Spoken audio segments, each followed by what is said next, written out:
ভাৰতৰ বাকী ৰাজ্যসমূহৰ বিপৰীতে নাগালেণ্ড, মেঘালয়, মিজোৰাম এই তিনিখন ৰাজ্য কিছু ব্যতিক্ৰম এই কাৰণে কিয়নো এই তিনিখন ৰাজ্যত সংখ্যাগৰিষ্ঠ হয় খ্ৰীষ্টান ধৰ্মাৱলম্বী লোকসকল।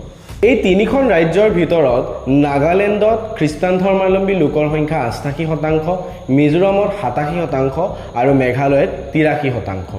লগতে মণিপুৰ আৰু অৰুণাচল প্ৰদেশতো খ্ৰীষ্টান ধৰ্মাৱলম্বী লোকৰ সংখ্যা বেছি আছে। কিয়নো এই উত্তৰ পূব ভাৰতৰ ৰাজ্যসমূহত ভাৰতৰ বাকী অঞ্চলতকৈ খ্ৰীষ্টান ধৰ্মাৱলম্বী লোকৰ সংখ্যা বেছি। দক্ষিণ ভাৰতৰ কেৰালা, গোৱা আদি অঞ্চলত খ্ৰীষ্টান ধৰ্মাৱলম্বী লোকৰ সংখ্যা দেখিবলৈ পোৱা যায় যদিও আজি উত্তৰ পূব ভাৰততেই ভাৰতৰ অন্যতম বেছি খ্ৰীষ্টান ধৰ্মাৱলম্বী লোকৰ সংখ্যা আছে। আজি আমি এই উত্তৰ পূব ভাৰতত খ্ৰীষ্টান ধৰ্মাৱলম্বী লোকসকলৰ বিষয়ে কথা পাতিম। আমি উভতি যাব লাগিব ব্ৰিটিছ শাসনাধীষ্ঠ ভাৰতলৈ, তদুপৰি কিছু ক্ষেত্ৰত তাৰ আগতো। আমি সকলোৱে জানো যে উত্তৰ পূব ভাৰতত ব্ৰিটিছ শাসন 1826 চনত আহিছিল, কিন্তু 1826 চনৰ আগত উত্তৰ পূব ভাৰতৰ এই অঞ্চলসমূহ নাগালেণ্ড, মিজোৰাম, মেঘালয়, অৰুণাচল বা এই সমগ্ৰ অঞ্চলসমূহত কি ধৰ্ম আছিল? অসমৰ কথা আমি সকলোৱে জানো, কিন্তু নাগালেণ্ড, মিজোৰাম, মেঘালয়, অৰুণাচল প্ৰদেশ আদিৰ জনজাতীয় লোকসকলে প্ৰকৃতিৰ ওপৰত কেন্দ্ৰ কৰি কিছুমান ধৰ্ম অৰ্থাৎ নীতি নিয়ম পালন কৰি, যাক ইংৰাজীত আমি এনিমেলিষ্টিক ৰিলিজন বুলি কওঁ। আজি এই ধৰ্মীয় ৰীতি নীতিসমূহৰ মাজেৰে তেওঁলোক পৰিচালনা হৈছিল, কিন্তু এইসমূহ সলনি হৈ পৰে যেতিয়া আহে খ্ৰীষ্টান মিছনেৰীসকল। ভাৰতত ব্ৰিটিছ উপনিৱেশিকতাবাদৰ লগে লগে আৰম্ভ হৈছিল খ্ৰীষ্টান মিছনেৰীসকলৰ খ্ৰীষ্টান ধৰ্ম প্ৰসাৰ আৰু প্ৰচাৰৰ কাৰ্যসমূহ। আৰু এই প্ৰসাৰ আৰু প্ৰচাৰৰ কাৰ্যৰ কবলতে পৰে উত্তৰ পূব ভাৰতৰ এই জনজাতিৰ লোকসকল।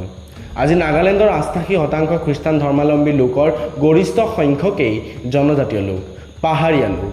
এই পাহাৰীয়া জনজাতীয় লোকসকল খ্ৰীষ্টান ধৰ্মাৱলম্বী হোৱাৰ আঁৰত আটাইতকৈ মূল কাৰণটোৱেই হৈছে খ্ৰীষ্টান মিছনেৰীসকলে চলোৱা ধৰ্মীয় আগ্ৰাসন আৰু প্ৰসাৰ তথা প্ৰচাৰ। এই খ্ৰীষ্টান মিছনেৰীসকলৰ উত্তৰ পূব ভাৰতীয় সমাজত অৱদান বহুত আছে, কিন্তু এই খ্ৰীষ্টান মিছনেৰীসকলৰ খ্ৰীষ্টান ধৰ্ম প্ৰসাৰ আৰু প্ৰচাৰৰ আঁৰত কি কাৰণ আছিলে? আমি সকলোৱে জানো যে নাগালেণ্ডত হওক, মিজোৰামত হওক, অৰুণাচল হওক আদি সমগ্ৰ উত্তৰ পূব ভাৰতৰ ৰাজ্যসমূহত জনজাতীয় লোকৰ পৰিমাণ বেছি আছিল।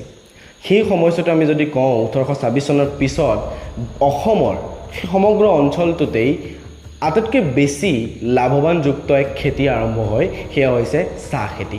চাহ বাগানসমূহ আহে আৰু চাহ বাগানসমূহ কেন্দ্ৰ কৰি ব্যৱসায় আৰম্ভ হয় উত্তৰ পূব ভাৰতত। এইখিনিতে আমি নাম ল'ব লাগিব চাৰ্লছ আলেকজেণ্ডাৰ ব্ৰুচ। তেওঁ উত্তৰ পূব ভাৰতত খ্ৰীষ্টান মিছনেৰীসকলৰ প্ৰচাৰ আৰু প্ৰসাৰৰ ক্ষেত্ৰত অত্যন্ত বেছি পৃষ্ঠপোষকতা কৰিছিল আৰু নগাসকলৰ মাজত খ্ৰীষ্টান ধৰ্ম প্ৰসাৰৰ ক্ষেত্ৰত তেওঁৰ বিশেষ অৱদান আছে। কিয়নো নগা জনজাতীয় লোকসকলে চাৰ্লছ আলেকজেণ্ডাৰ ব্ৰুচ যিহেতু উত্তৰ পূব ভাৰতৰ চাহ উদ্যোগৰ ছুপাৰিণ্টেণ্ডেণ্ট আছিল, সেই চাহ বাগানসমূহৰ প্ৰায়ে অশান্তি দি আছিল। এই ক্ষেত্ৰত তেওঁ খ্ৰীষ্টান ধৰ্ম প্ৰচাৰ আৰু প্ৰসাৰ হ'লে নগাৰ লগত থকা সংঘাতসমূহ দূৰ হ'ব বুলি চিন্তা কৰিছিল। আৰু পিছৰ পৰ্যায়তো নেতৃস্থানীয় ব্ৰিটিছ বিষয়াসকলে সেইবাবে খ্ৰীষ্টান মিছনেৰীসকলৰ জৰিয়তে জনজাতীয় লোকসকলক কনভাৰ্ট কৰিছিল, অৰ্থাৎ তেওঁলোকৰ যি পাহাৰীয়া ধৰ্ম, জাতি তথা নীতি নিয়মৰ বিপৰীতে খ্ৰীষ্টান ধৰ্মাৱলম্বীত দীক্ষিত কৰিছিল। এই ক্ষেত্ৰত তেওঁলোকে তিনি ধৰণে কাম কৰিছিল। প্ৰথম কামটো হৈছিল যে খ্ৰীষ্টান ধৰ্মৰ মিছনেৰীসকলে পাহাৰীয়া জনজাতিসকলৰ লোকসকলৰ ওচৰলৈ গৈ ন্যূনতম সহায় আগবঢ়াইছিল। এই সহায় এডুকেশ্যন অৰ্থাৎ শিক্ষাৰ ক্ষেত্ৰত, স্বাস্থ্যৰ ক্ষেত্ৰত আৰু দৈনন্দিন কিছুমান সহায় আছিল। দ্বিতীয় ক্ষেত্ৰত তেওঁলোকে গছপেলছ বা খ্ৰীষ্টান ধৰ্মৰ সৈতে জড়িত বিভিন্ন আখ্যান বা কাহিনী তেওঁলোকক শুনাইছিল আৰু সেই খ্ৰীষ্টান ধৰ্মক তেওঁলোকৰ প্ৰচলিত ধৰ্মীয় ৰীতি নীতিতকৈ উচ্চমান দেখাইছিল।